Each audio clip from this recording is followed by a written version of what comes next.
Hello there, and welcome to the Terrace Scottish Football Podcast. My name is Craig Telfer, and right at this very moment I am joined by my close associate, Shaughan McGuigan. Hello. And you know what happens when the Alan McGregor and Leah Shevlin of the Terrace get together. That is right, we are going to splash every tawdry aspect of our private lives across the Scottish tabloids. Then we're going to arrange to get married, and then 18 months later discover that the wedding venue has been cancelled via an email because one of us doesn't believe in marriage and didn't have the heart to say at the time. Which one is which? That's up to you to decide. Remember Leah Shevlin had was that a kind of beauty blog or some kind of blog? I think so. It was an extraordinary read. Fair play to her. I wonder if it's still archived. I imagine you can find most things online. It's probably still there, probably untouched for a number of years, but it's probably still there, just waiting for some goons to go there and just poke about and see what she was saying to at the time, get her contemporaneous thoughts on the beauty industry. Listen, know a lot about lipstick. There was a period, I'm sure, during the News of the World where they were always on the front page. Not always on the front page, but certainly they were consistently in it. Aye, and probably didn't necessarily deserve to be. I think in Scotland, though, we don't really have things like that, do we? We don't really have wags. I think she was like the first wag, so... Were they our equivalent of Beckham and Posh? I think more like the equivalent of Beckham and Rebecca Lewis, but yeah, we're on the same lines. Yeah. Oh, Rebecca losing that pig. Yes. I'm sure we've done that for an intro, haven't we? The Rebecca losing the pig. Which one's which? Again, listener, you can decide. Let us know, is Shaughan the pig or is Shaughan Rebecca lose? Because remember, whatever one Shaughan is, that makes me the other one. So... Anyway, Shaughan, you and I are going to be discussing some lower league Scottish football. We're going to be doing our patented 3-game roundup of the lower leagues. You heard me, it is our intellectual property.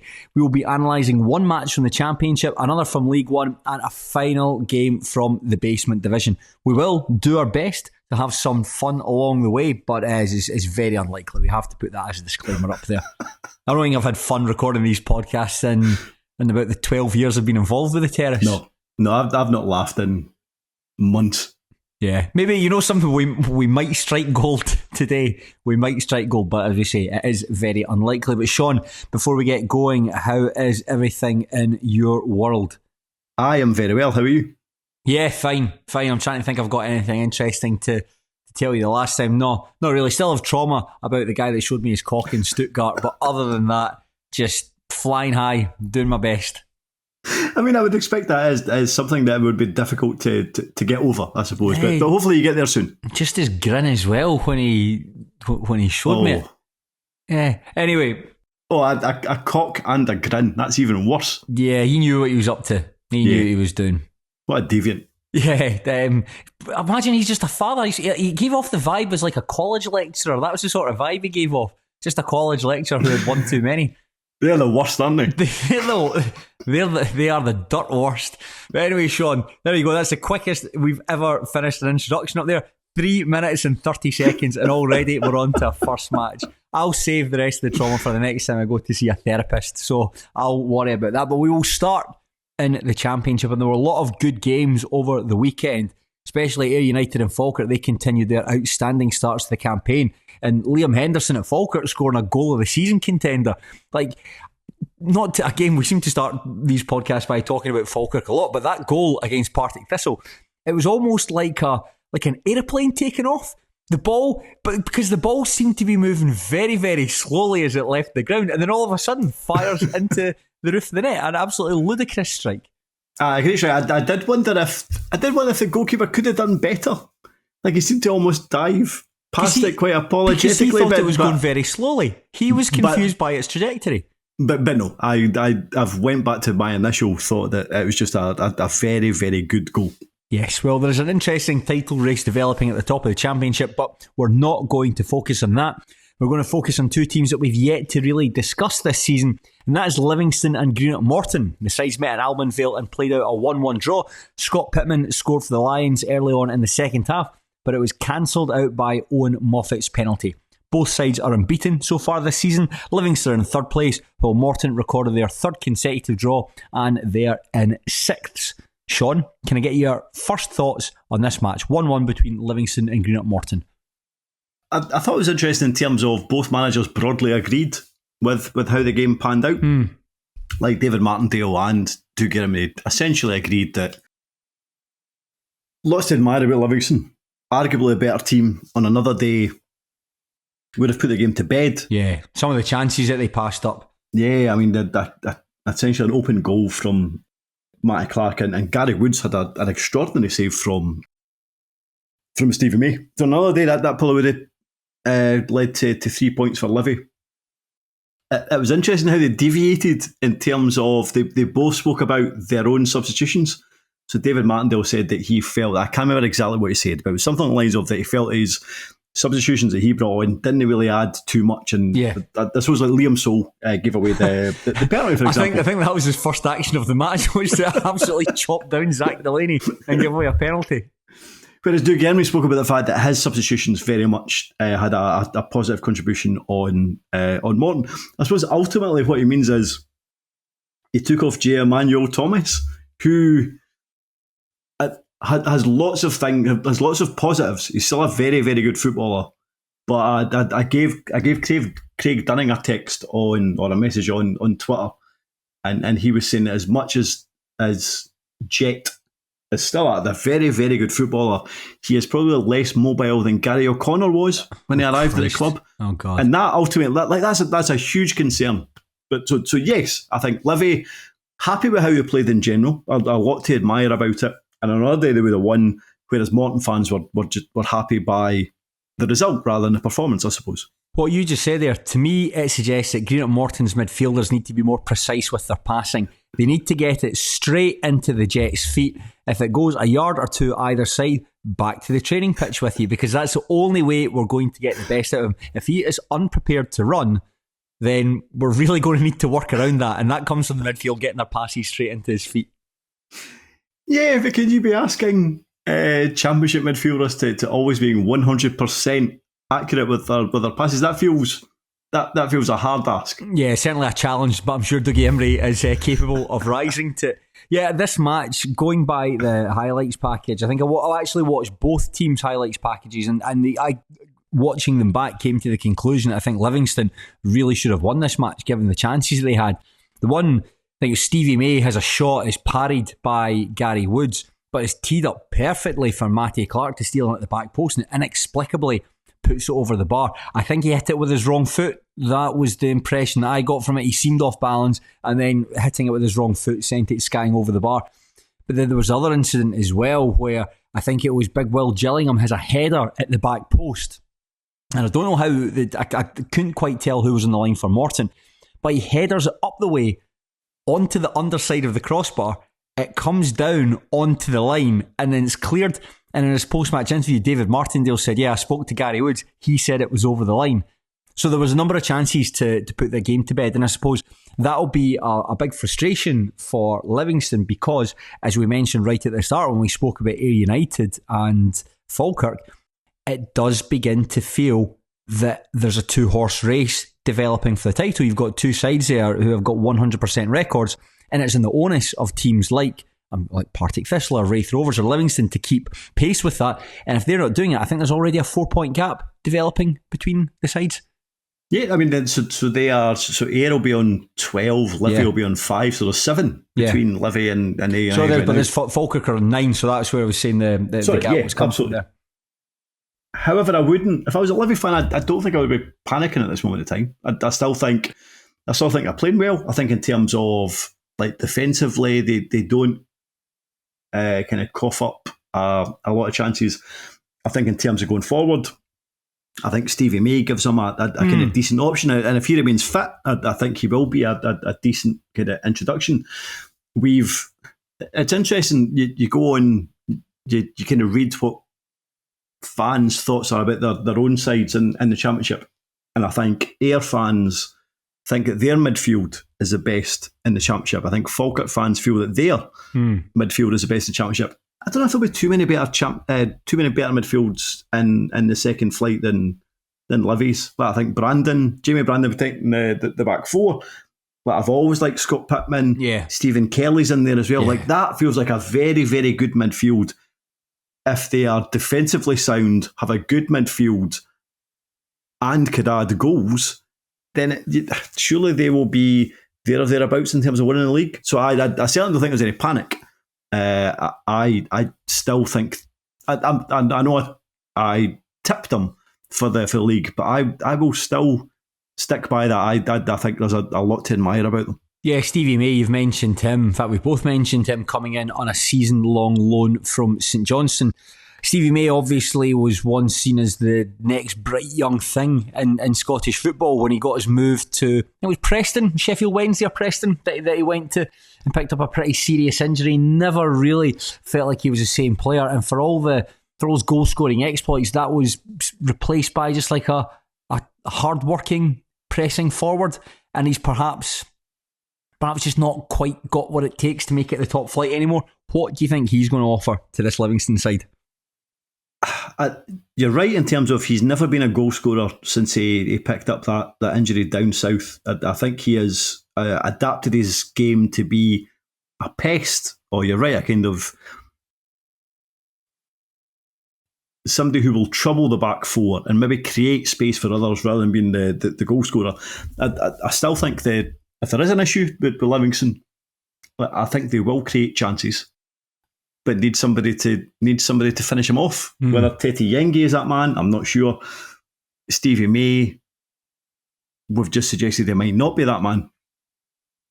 I suppose I think it was 2 seasons ago in the Premiership, he scored a reasonable amount of games. I actually had in my head that he had injuries last season, and that's why he played very few games for St Johnstone. I'm reliably informed that's not the case. He actually just wasn't fancied by Craig Levein, and he didn't have any injuries last season.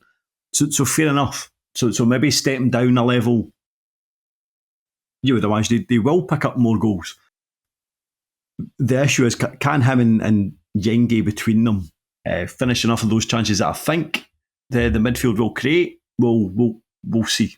I like what I've seen from Tete Yengi anyway. I quite liked what I saw from him in the top flight last season. And I just want to qualify for the listeners here, I am massively out of my depth when I talk about anything that goes on in the top flight.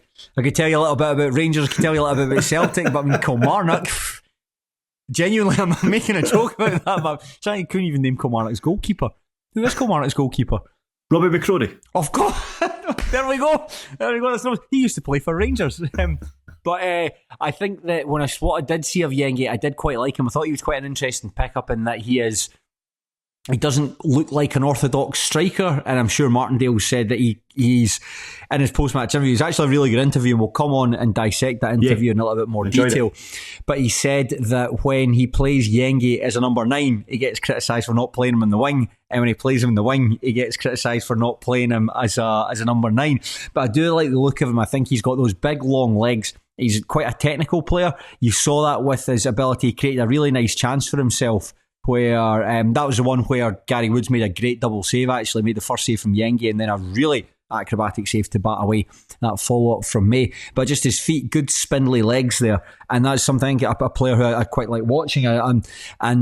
You're right, I think that's perhaps something that Livingston don't have, is just like an out-and-out number 9. Martindale said that in his interview. When you've got a striker trying to deal with like low blocks where effectively the opposition will pack the defence and have two banks of 4 or 5 in front of you, very difficult to break down. And I don't know if just a poacher is something Livingston could benefit from picking up. But you would imagine between them, Yengi and May, you're capable of getting 20 goals between them. I don't think that's out with the realms of possibility.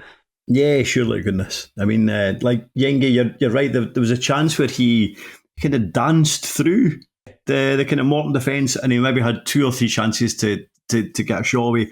I got the impression, purely based on that piece of action, that he is probably good to watch, technically a very, very good player, but probably ultimately quite frustrating. I mean, he eventually got the shot away, and there was a decent save from Woods, but certainly one that he should be making. Whether he is, I'd probably need to see more of him to know if he is, because I think Martindale or somebody has mentioned about being a target man. As much as he's tall, I wouldn't fancy him like that. I don't know if that suits his skill set, I suppose. So it's interesting in terms of, I think the last time Livingston were down in the lower leagues, they I thought we were quite complimentary, and I don't mean you and me, but I mean like the podcast in general, about how they played. Yes, they were direct, but they were good fun to watch. Kind of chaotic, but really good fun. Whereas I think in the last 5 or 6 years, and certainly this version of them is less so. It's more, like, ponderous isn't the right word, but it's more methodical, I suppose. And whether that suits the players that they currently have, I'm not entirely sure. But it's interesting how maybe Martindale has evolved, or maybe how he thinks is the best way to get the most out of this group of players. That leads us nicely on to talking about David Martindale's post-match interview, and I thought this was a really interesting interview. And to go back to the big lower league preview podcast that we recorded a month or so ago, please listen to it if you haven't heard it.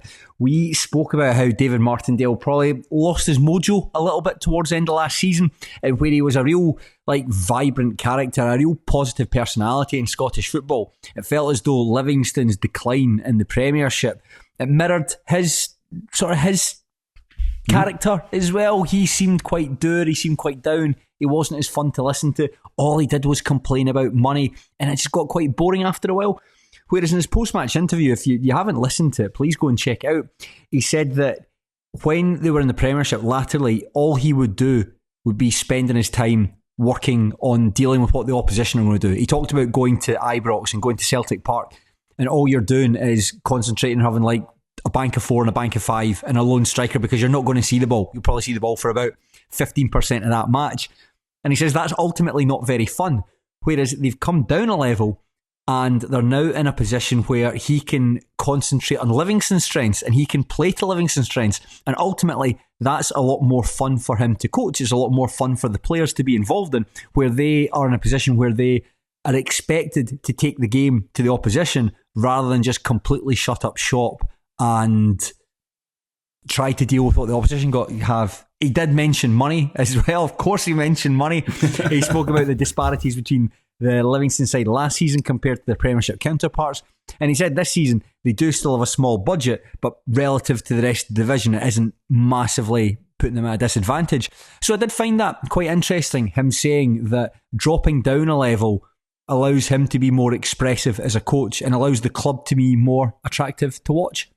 Yeah, I thought that was interesting as well. I mean, it was quite a long form interview. I mean, it lasted almost 10 minutes. I thought there was loads of interesting stuff in it, but you're right, that was the most interesting in terms of how he almost spends his week. Yeah, he just said he was essentially fed up of having to concentrate on the other team. Yeah.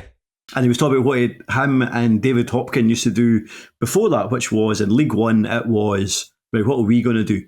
Then he said in the Championship, there was a wee bit more on what the opponents' kind of danger men were, but ultimately they just kept that momentum going. And it was only when they got to the top flight that they then had to start spending so much longer on what Aberdeen, Celtic, Rangers, Hearts are going to do to them, blah, blah, blah.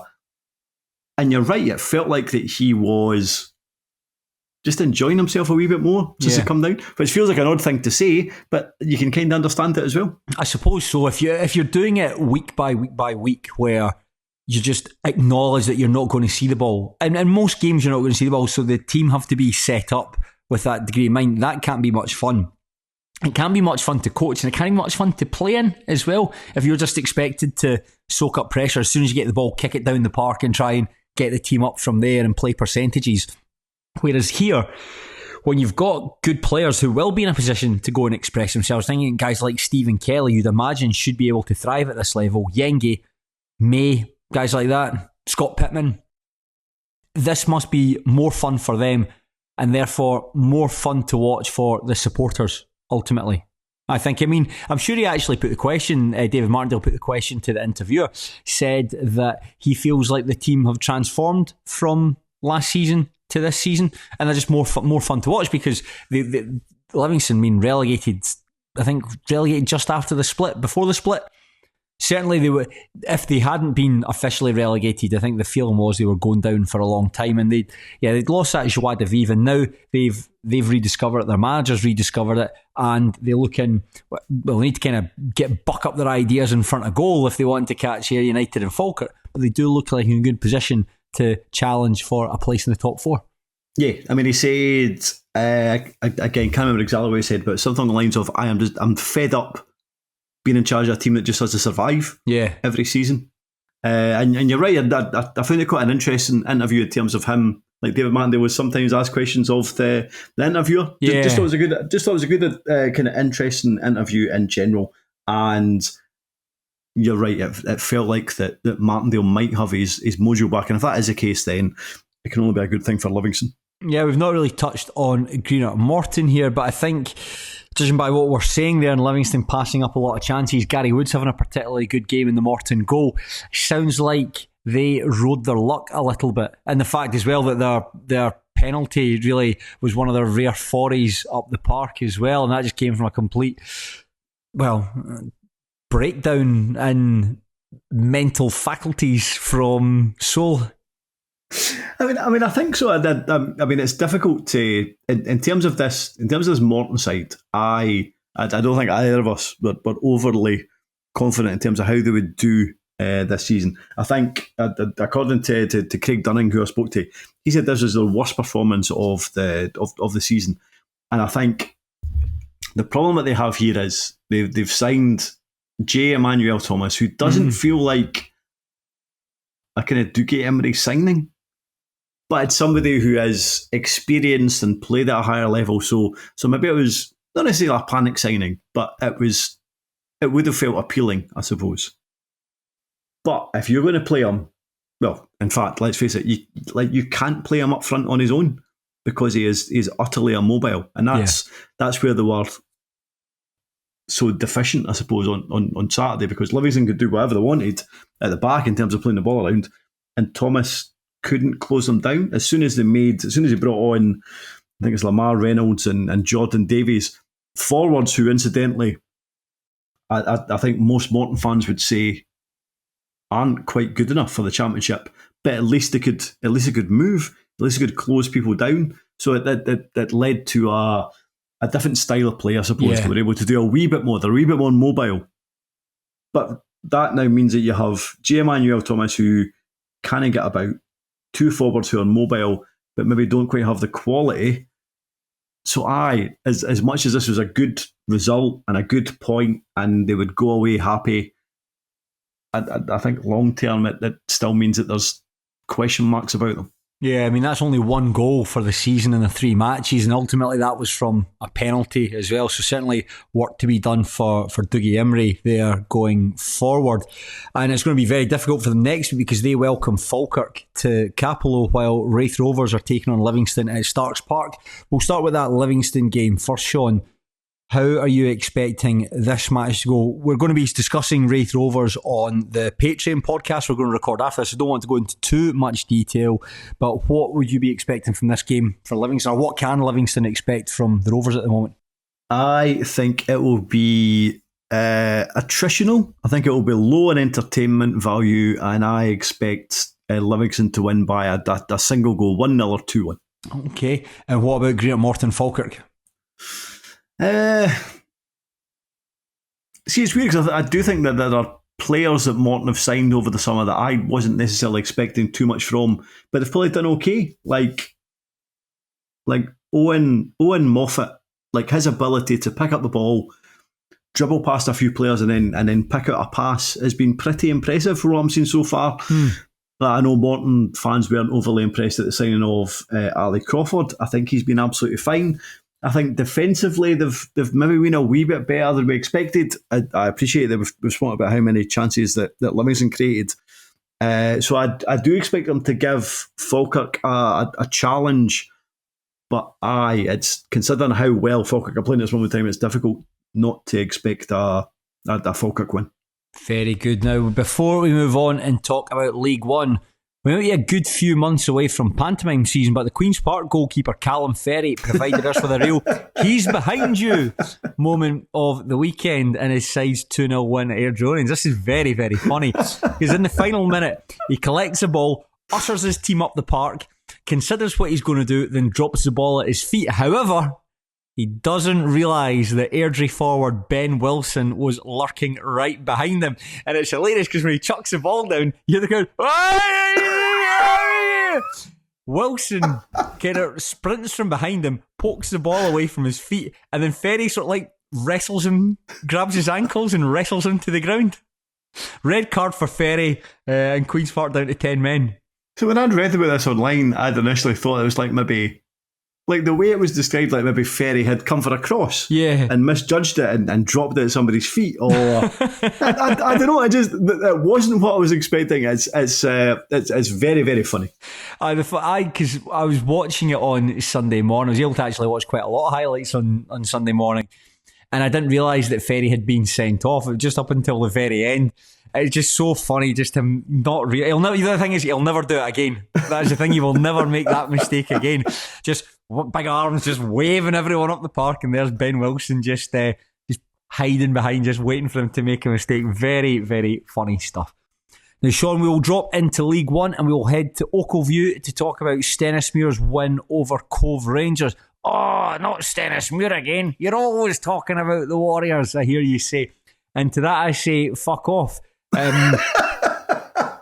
Go and make your No Stennismuir podcast and talk about the 41 other clubs. But when it comes to the lower league podcast, we can't go 1 week without talking about Stenny in some way, and that's exactly what we're going to be doing. However, although Stenny were very good in the second half, I think this is perhaps really important to talk about Paul Hartley's team and their current trajectory.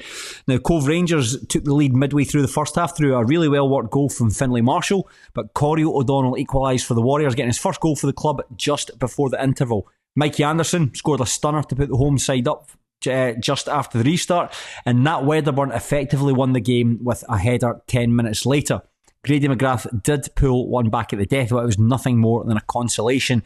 Stennismuir settling into their new surroundings in League One quite well. 6th place, 2 wins, 2 defeats. But Cove Rangers propping up the table, and they have collected just 1 point from their 4 games. Shaughan, did you get the chance to see any of this match at all? I've watched the highlights. It might be the most extraordinary set of highlights that I've watched since. Remember we'd done, I think it was an Annan game. And they were bathed in yellow. They were bathed in yellow, so it looked like there'd been like a nuclear explosion in the background. This is the most extraordinary set of highlights I've seen since. It was filmed on the set of Alien Resurrection. This is because I think that I'd read that Stennismuir still use Pixel cameras to film their matches. I think the camera might have missed all of Stenny's goals. All of Stenny's goals.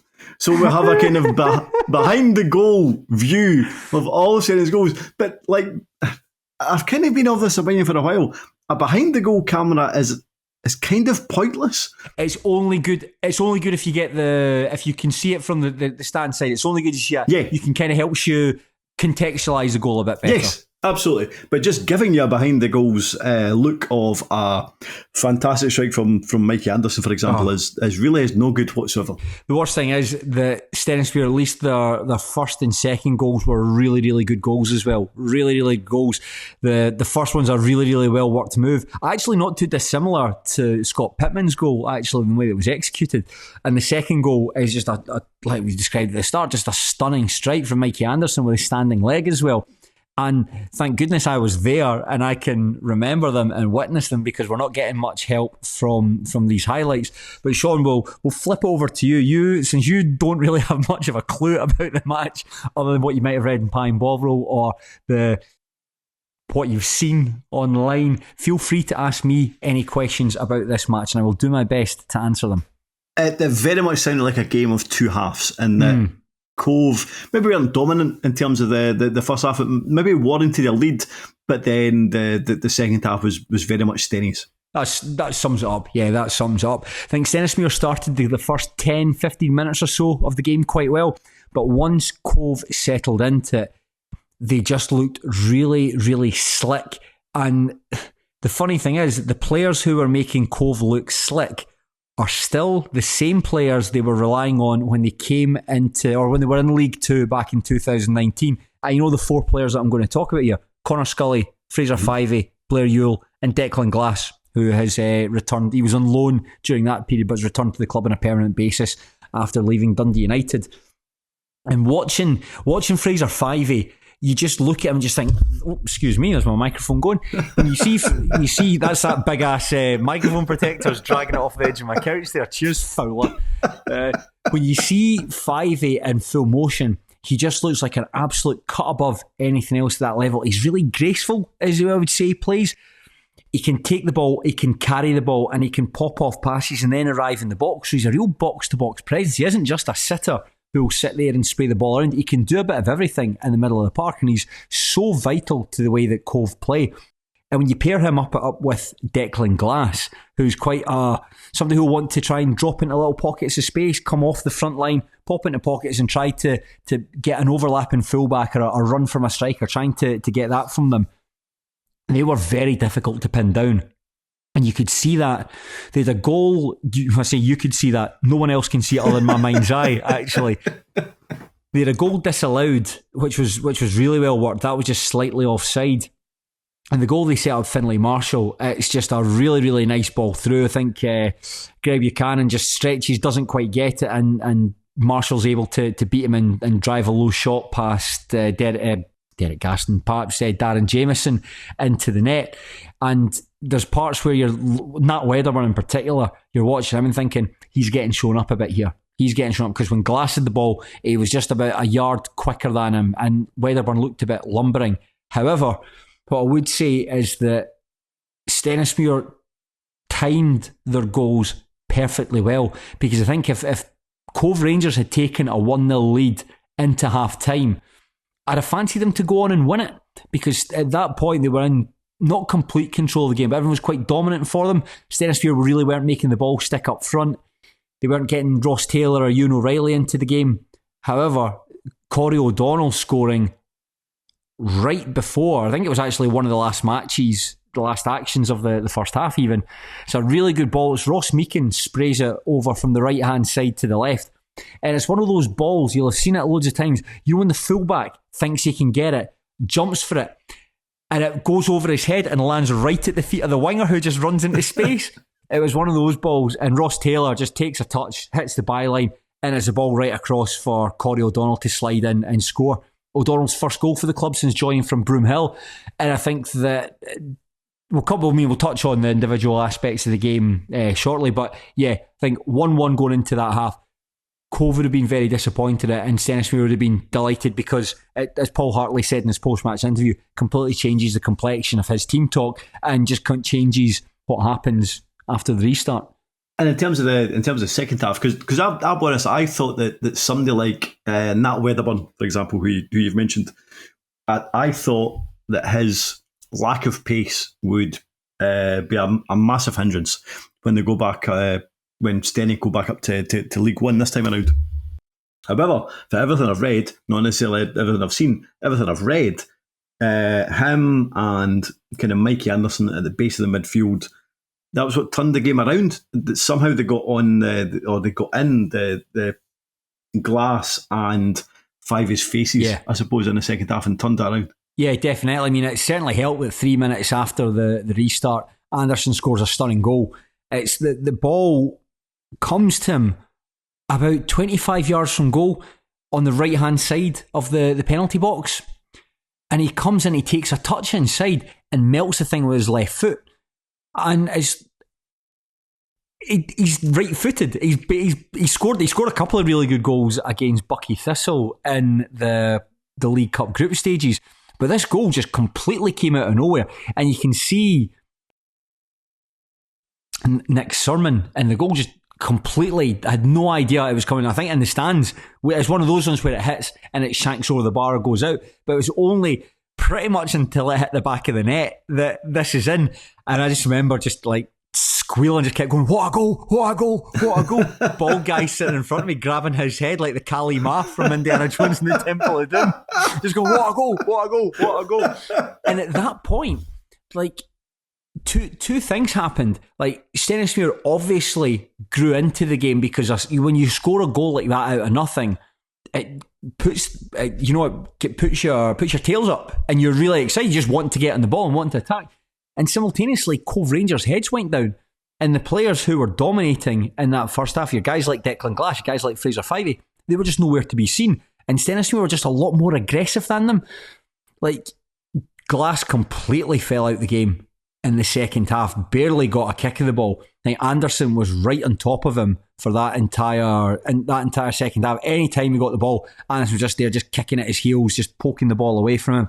And Wedderburn was just allowed to do that classic thing he does in the middle of the park where he just gets his arse in front of people. And when Nat Wedderburn gets that big bahookie in front of you, there's only one thing's going to happen. You are going to be bounced 10 yards away from him, and he's going to get the left foot and start spraying the passes around. And from that point, it just really felt like quite a comfortable afternoon. Wedderburn scored just before the hour mark. Again, the timing of the goals was absolutely perfect. A header from a Ross Taylor corner. And the game pretty much played out. I can't really remember Stennismuir having many more chances than that. Or certainly I can't remember someone being called into doing anything outrageous. But Cove got a goal right at the very end, and it was just the ball broke favourably to McGrath in the box, who was able to kick it into the net. So the game sounded closer than it was, but if you look at the scoreline. But this was quite, judging by that second half, quite a comfortable win for Stennismuir, a well-deserved win for Stennismuir. And I suppose in fairness to Paul Hartley, I did watch his interview afterwards, and he ultimately said that Cove Rangers were just quite simply not good enough. I did laugh when he said that they'll have to watch back the video. I was like, well, if you're relying on Stenny feeding that back to you, I'm not entirely sure you'll get it.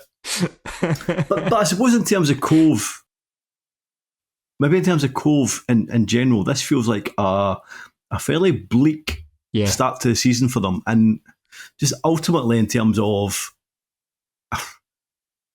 where they are, in terms of a club, in terms of what they represent, in terms of what they think they should be going forward, I find them a very difficult club to figure out. Yeah, 100%. It's like you've got all this stuff written down in my notes here. Yeah, like coming into this game, you know, since Stenny have made the step up into League One, all the games are going to be fraught with some degree of danger. You know, I was worried about like the Kelty Hearts games, worried about the Alloa game prior to that. That was proven to be found correct, given that the Warriors lost both games.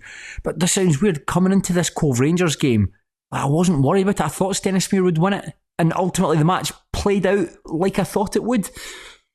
I think that when they shared, it's crazy to think just that when they shared the division in 2019, Cove Rangers were miles ahead of Stenny, miles ahead of them, just in terms of just how the tempo that they played at, just how the quality that they had with and without the ball, the lone players that Hartley was able to attract at the time, you know, like Declan Glass, and ultimately like Glass's career hasn't quite worked out the way I think a lot of people would, but you put that down to injuries more than anything else, and that's why he's back playing with Cove. But they just had so many advantages, and for a really good part-time team, they could have easily been like a good League One side, a good upwardly mobile League One side, and given Aberdeen, the community of Aberdeen, something different to watch. This outfit, however, it feels there's been lots changed, but not a lot has changed at the same time. We mentioned there, the best players are still the same players who were with them that season that won League Two back then. Hartley is still the manager, but whatever his Midas touch is, it's just not working. And I think that going full time last season, because this is the second year, isn't it, of them being a full time outfit. Well, the hybrid last season. I struggled to keep up because it just who are Cove Rangers being full time? Who's benefiting from that? Who's benefiting from Cove Rangers being a full time team? Because it's certainly not the product in the park, because they're, like they say, they've 1 point from their first 4 matches, bottom of the division, and I just wonder, a lot of money's been spent on them, and it feels like a lot of money's been spent on them to effectively get them to where they were 5 years ago, 4 years ago, even when they got promoted into League One. So they've gone forward and they've come back. And there's talk there, I don't know if it's street talk or not, but one of their backers has pulled out the money, so they're in the process of downsizing. And just, does Aberdeen need, I'd raise the point again, does Aberdeen need a second full-time team? No, it doesn't. You can be a really good part-time team, or you can be this weird model where you're finding it so difficult to attract players mean, the team's still really short in a number of areas, still short in central defence, desperately need another forward to go in there and work or ultimately replace McGrath, because he did nothing in this match. Like Kyle Banner and Gregory Buchanan, very easy for them to keep him at arm's length. And he did get a goal, but that was a break of the ball rather than his own ingenuity. Other than that, he was standing at the right place when the ball fell at his feet. But you don't get bonus points for that. So they are still short, and I think it just must be so difficult for them to attract players that you just wonder, what are we doing here? Yeah, I totally agree. It feels like a kind of identity crisis. I suppose their best comparison would be Kelty Hearts, I suppose, in that they both arrived in the SPFL in reasonably similar styles. They both felt like they had squads that were designed to push them up the leagues. Now that I appreciate that Cove have been in the Championship and Kelty haven't. However, from my experiences of going to Kelty Hearts, they appear to be how they are now, and I appreciate it's taken a while to get there. Mm-hmm. But they are a community club, a friendly, approachable community club that just ultimately, and well run, that ultimately want to be the best part-time club that they can be, and that's fine. Like that's a good thing. It's absolutely a good thing. Whereas Cove, it almost feels like Cove haven't made up their mind, and until they manage to do that, I don't see them progressing.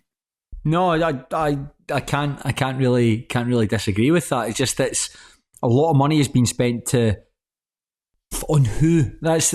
I mean, you could maybe compare it to Queen's Park in a way, because I mean, Queen's Park are a bigger club, but only marginally bigger. You'd probably say in the grand scheme of things, Queen's Park are still a relatively not poorly supported. That's the wrong word. In terms of numbers, they don't have that many fans. Not criticising the fans for that. Don't want people to think that. But at least Queen's Park, they can sustain. In theory, certainly Queen's Park could sustain being full time, given their location. They're right smack bang in the south side of Glasgow, very populous part of the city. They can offer up themselves as a local alternative to the likes of Rangers and Celtic. And Queen's Park have made mistakes along the way in terms of, well, Lesser Hampden. Really, that's the big thing that they've made a complete arse of. However, in theory, Queen's Park have I think there's a broad catchment area that Queen's Park can tap into.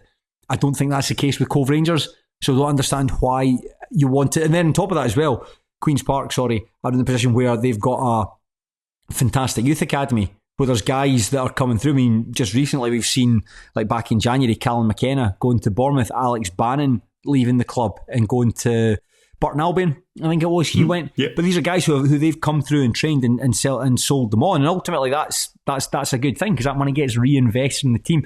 Cove don't have that. And so it's like, what are you full time for? Who's benefiting from this? And their facilities have kind of initially got better when they put up a couple of stands. But they've taken them down. They've taken them down. So we're kind of like, in terms of infrastructure, it kind of feels like we're back to square one again with them. It's a weird club, a weird club that I'm not entirely sure how they progress from here. And you know, the thing is as well, Shaughan, this is before you even discuss Paul Hartley. As well, Paul Hartley's return to Cove Rangers is perhaps the worst return since Grant Mitchell was last in EastEnders. Did you ever see him when he went back to Albert Square? He'd mellowed out a little bit by this point, and I think he had an affair with Jane Beale. Not really a soap fan, but I will very much take your word for it. Yeah, I mean, I'm sure there's someone listening at home going, preach, and just like this guy gets it. But just like, since Hartley's gone back, what have we seen? We've seen a pretty embarrassing relegation where I would need to go back and check, but when he replaced Jim McIntyre, they were in a decent position, and McIntyre was still a manager, 6th, and then completely fell through the floor. And last season, I know they did go through a 7-game winning streak, and that's very impressive. And at the one point, I think in this podcast, I said they could be dark horses to challenge Falkirk and Accies at the top of the table. But since then, I mean, I think they'll find that quite embarrassing, losing to Steny. Although weirdly, Stennismuir were the first side to beat them since he joined the SPFL. And even more strange, the way that the match played out on Saturday was very similar to the way the match played out when they first met as well, with Cove taking the lead, Stenny going 3-1 up, and then Cove scoring. But Hartley's just, I know this must be quite difficult for him, because I think he's at his best when he's got, this is probably the same for everyone, but he's always at his best when he's in a part-time environment when he's got money to spend. You know, he was like that when he was with the Alloa manager, and when Cove Rangers were making their way through the divisions. He is good at, I think he's good at maximising what he's, like a good budget. Some people can't do that. I know that sounds like an easy thing to do, but there's some people who have got good budgets that can't do that. But that's certainly something he seemed like he was able to do at the Rex and at Balmoral Park. But it's just not there anymore. It's just not there. I mean, let's face it, I would be amazed if he was still the manager if he didn't have family ties to the club, I suppose, in terms of who was above him. So it doesn't feel like this is going to end well, and it's how Cove do it in the best possible way, I suppose. Yeah. And how they go about that, I don't know. I think it's, you shouldn't put yourself in that position in the first place. You shouldn't have had him back. That's as simple as that. That would have been the easiest thing. You shouldn't have had him back.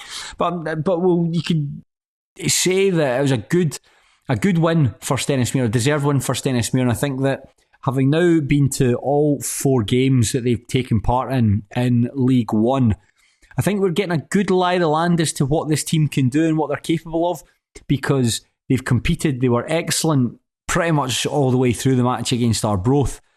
Poor against Kelty Hearts. I think that's the game against Kelty Hearts really is the only time they've been shown up.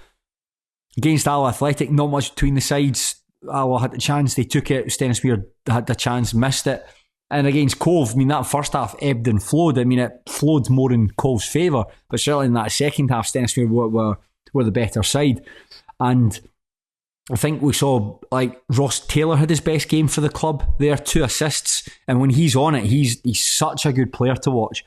Like, he got 2 players booked, I think it was, just because he's just faster than them. The bits where you think, you know, he slows down, you think you can stick your leg out to get the ball, and boom, he's knocked it passing his way. Such an exciting player to watch, and I really hope that he can kick on. He got another stupid yellow card. Fuck me. I'd love to just see him when he gets booked at all shiters as well. The goalkeeper went up for a ball, and it was 100% the goalkeeper's favour. He nudged into him and sent him over, flying over. In fact, I think the ball was out of play. Actually, he nudged him and sent him over the advertising hordes. And I think everyone in the stand, everyone in the Stenny dugout was just with their heads in their hands. They're saying, "What are you doing here, mate? What are you doing?" But he played well. Anderson had a really good game. Wedderburn had a really good game. And I've got to give a shout out to Corey O'Donnell, young boy that they brought in from Broomhill. He really looks the part of this guy. I mean, what I mean by that is just his appearance. He looks like a football player, where he must be about 6'3", big broad shoulders, quite a strapping young guy. He's a wee bit uncoordinated, he's a wee bit raw, but there's definitely something to work with him there. The only thing happened, he was about to get substituted towards the end of the game, and he went up for a ball and came down and landed really awkwardly, had to leave the park with his arm in a sling. And that's a sore one, because it looked, I mean, that was his first start in the league for the club as well. He was picked ahead of Matty Aitken and Matty Yates, so it was quite a big thing for him. And he scored, you know, he took his goal well, put the Cove backline under a little bit of pressure. So it's disappointing to see him come off, but hopefully he's back in business soon. Especially when, I suppose it's especially disappointing when it feels like Stenny have a very kind of shallow squad. Although, in fairness, I said at the start of last season that's what would hold you back, and it very much didn't. So I will not be saying the same again this season. I think there is a degree of depth there now, though. I mean, there's 3 strikers to pick from. You know, if O'Donnell's out missing, you've got another 2 strikers that can come in. There's options in the middle of the park. Blair Alston, of course, that was his first start as well, and better than what we've expected from him. Still not quite. You're looking for someone like that to really, you know, like when we talked about Fraser Fivey. That's what you're looking for when you've got a guy who's played at a good level. That's what I assume that you'd be getting from it. And he kind of flits in and out of games. Some of his touches are really clever. He's got some clever passes. Just don't see it often enough. And I think hopefully once he gets up to speed, we can have a player who's going to really create a positive impression. But it's still very early days. He's done more than Craig Bryson's done anyway. So there we go. we've managed to. He's managed to do more than that, so that's good. So up next, Shaughan, Stennisweer versus Annan Athletic, Cove Rangers versus Montrose. I say it to me again. Actually, who's playing who? Steny versus Annan. It's an interesting game because I think that's the match that a lot of people at the beginning of the season would have had both Steny and Annan as the duking out to avoid 10th place. I have to look at Stirling Albion East Fife notes there. I think that Steny will win that. So I think that there's a lot to admire about Annan so far, but I think Steny have been the more impressive of the two. So no, I think they'll get 3 points. And Cove Rangers Montrose. I think this might be the worst possible team for Cove to play. Like really Montrose, good result for them at the. Yeah. They were good. They were good as well against Queen of the South.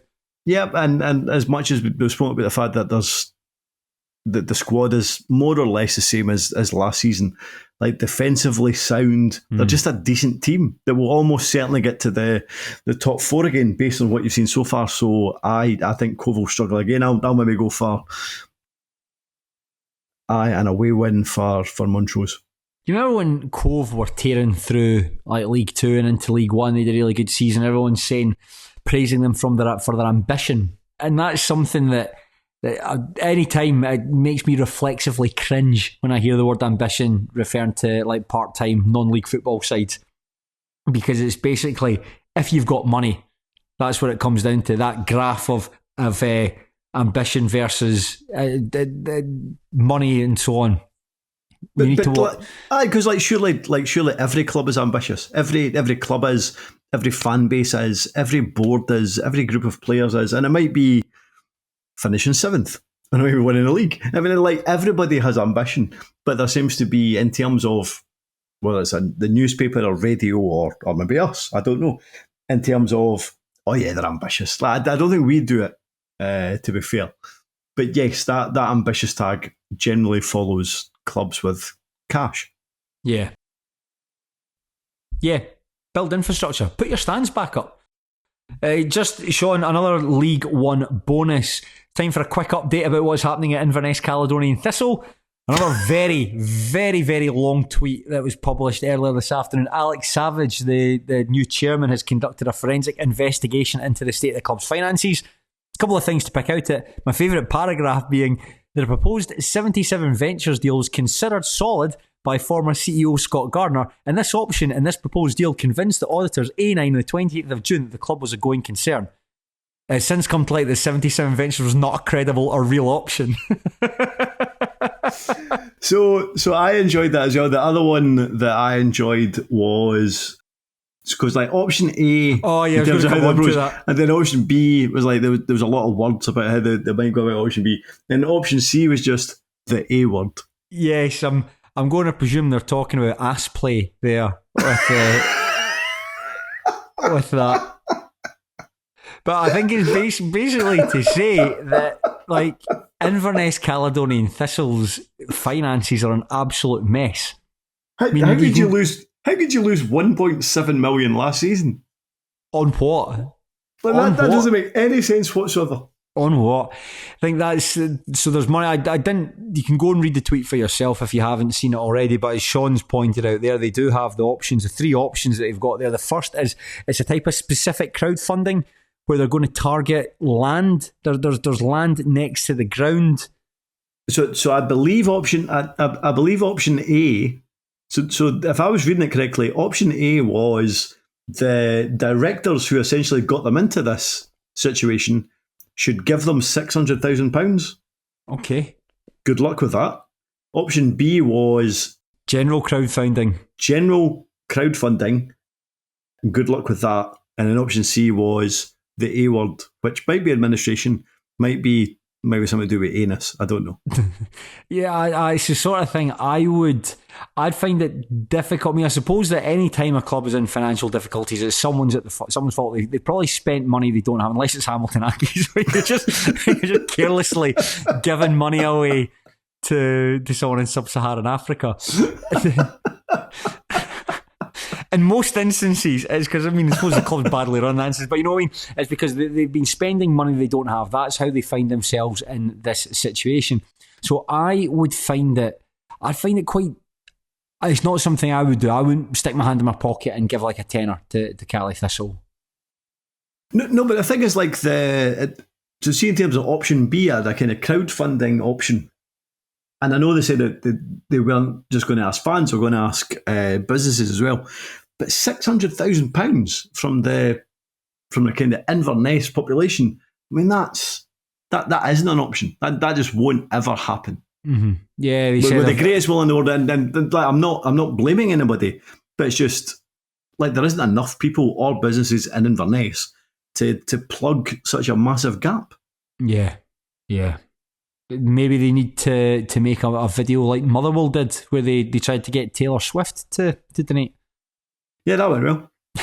Do you remember, this was a couple of years ago, maybe not a couple of years, maybe last season, the season previously, East Stirlingshire tried to do a crowdfunder they were trying to get involved with a recyclables company that recycled office furniture, and it was so vague as to what they were looking to do with the money or how it would be spent. And needless to say, they didn't meet it. So, that's East Stirlingshire. They couldn't do it. So what makes Cali Thistle think they can? There's, I suppose, a bigger team and in a city. Yeah. Ass play. Anyway. Now, we'll go into the bottom division, keeping with the theme of ass play that is now pervading this podcast, sadly. You say sadly? It's all to do with you. Sadly, yeah. It's I watched an interesting video about... Uh-oh.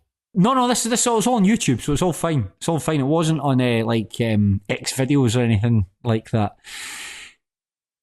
It was about Joe Rogan's new Netflix stand-up special, Burn the Boats. I mean, I watched about, I only lasted about 7 minutes of it because it was dreadful. It was really bad. He just shouts a lot of the time, and the subject, I mean, Jim Spence would find it hilarious, the stuff that he's talking about, but me, who's a bit more cultured, man, I didn't find it particularly funny. Switched off after 7 minutes. But the commentator, the guy is Elephant Graveyard, who made the video, and it's really, really good. The video is excellent. But he talks about, there's a thing called, it's a Jungian theory called the shadow self, where the shadow self is all about your real desires and your real fantasies, and what it does, your real self and your shadow self, they've got to coexist to give you a more rounded living experience.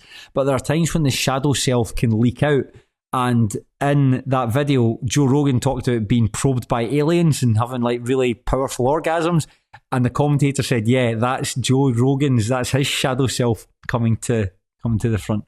I think maybe you and Joe Rogan need to read less internet. Read less internet. More ass play, less internet.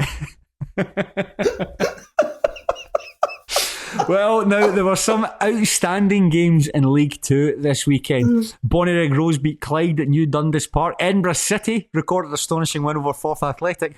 We spoke about both those teams last week, so they're definitely going to lose this week. It shows how much Shaughan McGuigan and I know, but no. We are going to Forth Bank, and we are talking about Stirling Albion 0, East Fife 4, a thundering performance from Dick Campbell's side. Nathan Austin scored a lovely, lovely hat-trick, and Rhys Peggy drove home the fourth. That's the Fifers up into second place, recorded 3 wins on the bounce, which is pretty good going. Stirling Albion are in fourth, 2 wins and 2 draws. Shaun, give me your immediate thoughts on Stirling Albion 0, East Fife 4. I thought East Fife looked excellent. I know it certainly wasn't Derek Gaston's best 90 minutes. Very stretched imagination. Or Eric Sula's. No. Or Ross McGeekie's. No, but regardless, it was 4-0, and as much as some of those goals were relying on errors from the Stirling Albion defence or goalkeeper, 4-0 was probably representative of how the game panned out. Considering, if we go back a few weeks in terms of East Fife's defeat at Elgin, we were probably quite surprised. Considering we'd tipped East Fife to be okay. I was very, very impressed by them at the weekend. And there's certainly the highlights package that I watched was about 10 minutes. Yeah, these 5 highlights, they're really good. There's almost no there's almost no Stirling Albion chances in those 10 minutes. Oh, and I totally appreciate that they might be biased, but if that is that kind of representative of how the game panned out, then East Fife looked very, very, very impressive. Yeah, I think the only time McFarlane was called on, I think there was a shot straight at him towards the end of the game. I think it might have been 3 or 4-0 at that point. There might have been a bit, and to be fair, it's been brought up a couple of times now where it looked like there was a lack of communication. Maybe it might have actually been at 0-0, maybe at the start of the game, and he kind of recovered. And we have kind of questioned the whole kind of Liam McFarlane situation, but regardless, other than that, he's a young goalkeeper, and I thought everything else he'd done was fairly impressive. He didn't seem to have that much to do, but going forward, like Nathan Austin looks absolutely class again. Yeah, brilliant. I mean, his 3 goals, the first, and before we actually touch on him, my favourite thing about this highlights package is the East Fife commentator, because he's really good at doing the play-by-play stuff, but as soon as that ball hits the back of the net, he completely loses run of himself, and it's great. I mean, you can hear it, the audio completely clips, and then he brings himself back down to describe, and it's another fantastic goal by Austin, but just when the ball hits the back of the net. It's great. That's what I like about these like lower league highlights packages, when you've got a commentator who is supporting the team that they're doing. Sometimes it can tip into when it's quite obnoxious, but I don't mind it at all when it's somebody who's just really excited about a goal, but the rest of the time they're just giving you giving you what you need to know about how the game's going. He might be the first person that I've heard say so when Austin opened the scoring for like an identical free kick as he did from the week before, and he's like he had a lot to say, but I think his last sentence on the free kick was, "How'd you like them apples?" I'm like, I've not heard that sentence in a long time. Yeah, it sounds like something you'd see from like a Macaulay Culkin movie. Buzz might say that to him when he's picking up his tarantula off the floor. But yeah, I mean the first goal's fantastic. It's a really well struck free kick, and he did the same as you mentioned there. Did the same against Forfar Athletic the week previously. But I saw people questioning like Derek Gaston, but I just think that he sees it quite late. I mean, the fact that I think if you're expecting a free kick, it's going to go just directly over the wall and into the opposite side of where you're standing. But I think Gaston maybe takes like a slight step to his left, just a slight step, but that's enough to unbalance him, and the ball just sails over his right shoulder and into the roof of the net. But regardless, it's a really, really well struck shot. Yeah, it wasn't an egregious error, but I did notice that Alan Maybury mentioned it in his post-match stuff about the fact that it was essentially the same free kick as the week before. And in fact, I think Austin might have mentioned it as well, in terms of when he was talking about, you had the free kick, what was your thoughts? He was like, well, I was worried that it was at the back of his mind, I suppose, that Gaston had already watched it the week previous, but ultimately stuck in the same place, and he couldn't do anything about it. So no, I didn't think it was a disastrous error, but I still thought he could have done better, I suppose. Yeah, and really a goal from Rhys Peggy as well to put them up. I was surprised to see Rhys Peggy like, what are you doing in that part of the pitch there? Get back to fullback. But it's a great, like, he takes it inside and he really lashes it, and you appreciate how good a goal it is when you see the camera behind the goals, because it's a really, really good finish. I mean, that's a really powerfully struck shot, really low, really accurate, and Gaston would have had no chance of getting down to that. Yeah, and it was good to listen to him after the game as well. As much as he seemed very nervous, but he was talking about the fact that him and Liam Newton on that left-hand side for East Fife, they're just quite comfortable in terms of knowing each other's positions. They say, or he said, it really helps the fact that both of them are comfortable playing left back, both of them are comfortable playing left midfield, and that just helps them out, which I suppose helped with the goal as well. But I started life well in Methil, I suppose. Yeah, and the third goal, we're just going to go through the goals here. If you're wondering for looking for, come on and talk about maybe some thoughts, and we'll go through the goals. And the 2-0 at the interval, and Austin got his second not long after the restart. And he does Eric Sula here. He basically touches the ball round him and sprints round him. Sula looks really cumbersome here. and he lines up for a shot, and it just really goes through Gaston. You expect, Gaston, one of the best part-time goalkeepers in the country, you expect a lot better from him then, because it just seems he goes down to get it, but it just seems to pass right through him. I mean, Sula was at fault initially, but in terms of an error, it very much is Gaston. And you're right, it goes like he just gets his entire technique wrong. He doesn't go down to collect it as you would expect a goalkeeper to do. I don't know how to describe it. Just a poor goal to give away. And I bet that he wished he hadn't filled in that hole in the penalty box on the opening day of the season, because if that was still there, he would absolutely have loved to have climbed into it. And I suppose as well with Sula, there was a time like when it cuts to the next highlight,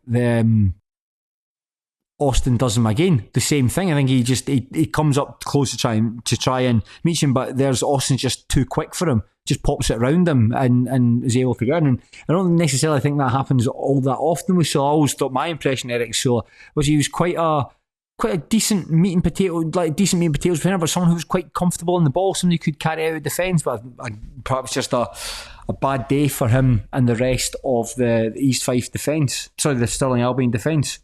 He is up against, I suppose he is up against a forward who seems to be in exceptional form. I mean, that's like Austin has 7 goals in all competitions this season. Really? I know we've seen him in the past where he is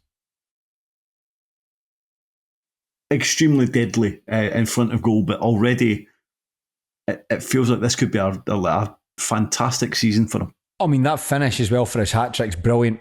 That sort of the left foot, like almost like cushioning, but like cushioning the ball with his instep, but hitting it really hard at the same time to just steer it into the net. It's a really good finish.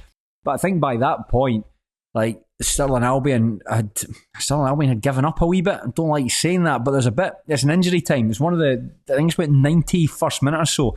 Adam Lareff's got the ball down the left, and he takes it past Ross McGuigan, and Ross McGuigan actually just stops.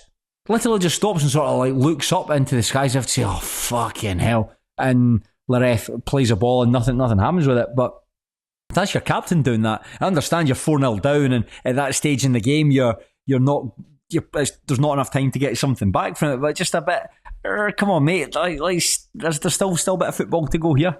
I know, but so I agree with what you're saying. But I suppose human nature, when you're 4-0 down, it's the 91st minute. It must be quite hard to G yourself up, I suppose. Yeah. I suppose with this game as well, we saw with Stirling Albion. I think it's what Maybury has been trying to do as well. It's a difficult thing where you've got like a handful of in theory, good experienced players, and you're trying to augment that with.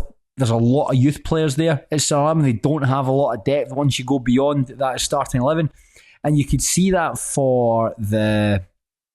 It's the third goal there where I think it's Kieran Miller pokes the ball away from, I think it's Harry Wright, the boy that they got in from Hibs. He's dawdling too long in the ball, and you're just not going to get that degree of time, especially against a midfielder like Kieran Miller. That's his meat and drinks. He's like a spider, and somewhat like a big slow fly has come into his net, and he's just going to be there to take the lollipop from them. I've completely mixed my metaphors there. A lollipop? A big fat fly with a lollipop, and here comes a spider. A load of rubbish. Please stop listening to this podcast. If you're still listening to this podcast, then that's on you. That's on you. But I suppose that it has. I think on the whole, I don't think there's anything really to panic about for Stirling Albion yet. That was just not a good performance. No one played well in that team. Your goalkeeper, who there's a lot of investment, he's a really good player. He didn't have a good game. Young players didn't have good games. The strikers up front, like Carrick, didn't look as though he was all involved that often. It's just a game where none really came off for them. Yeah, you're right. So nothing came off for them at all. And I suppose in terms of how Stirling Albion's season finished last year in terms of coming down via the playoffs, had a huge transition and turnover in terms of the squad. This almost always did feel like a transitional season for them. So I don't know if I necessarily fancied them for the playoffs. Don't think they'll be anywhere near bother at the bottom of the league.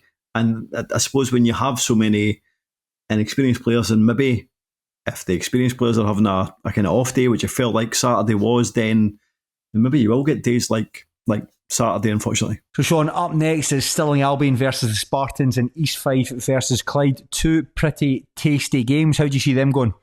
I think a couple of weeks ago I would have fancied Clyde to beat East Fife, but there's just something about Clyde that there's not quite right just now, and East Fife played so well on Saturday that I'll maybe go for East Fife taking all 3 points. In terms of Stirling Albion Spartans, I suspect that Stirling Albion will be very erratic this season, but like Spartans have started the season reasonably well, so I'll go for a win for the Spartans. Yeah, I'm going for. I'll just copy you. I'll go for the same. Now, you wonder there, why aren't you spending more time talking about Clyde? Well, dear listener, Shaughan and I are going off to record a bonus episode. And we're going to talk about some of the games we didn't necessarily get the chance to on this main show. We'll be focusing on managers who are under a bit of pressure already. Ian McCall might be one of them. And we'll be talking about what the H is going on at Starks Park with Wraith Rovers yet to sponsor. I saw the word appointing a successor and just went for sponsor. I've mixed up the two words there. With Wraith Rovers still yet to appoint a successor to Ian Murray. Now, if you want to listen to this podcast, you'll need to subscribe to our Patreon. It costs as little as £2 a month, and there are hours and hours and hours of content up there. Yes, it is mostly Craig Fowler interviewing fans of lower league clubs and regurgitating points he's read in Pie and Bovril, but nevertheless, it's nothing less than very entertaining, so please do get involved. Now, Shaughan, we will leave you for now, and if you're going to a game this weekend, please enjoy your football, but unlike Alan McGregor and Leah Shevlin when they stayed in Park Circus in Glasgow city centre, just do so respectfully. Thank you, take care, goodbye.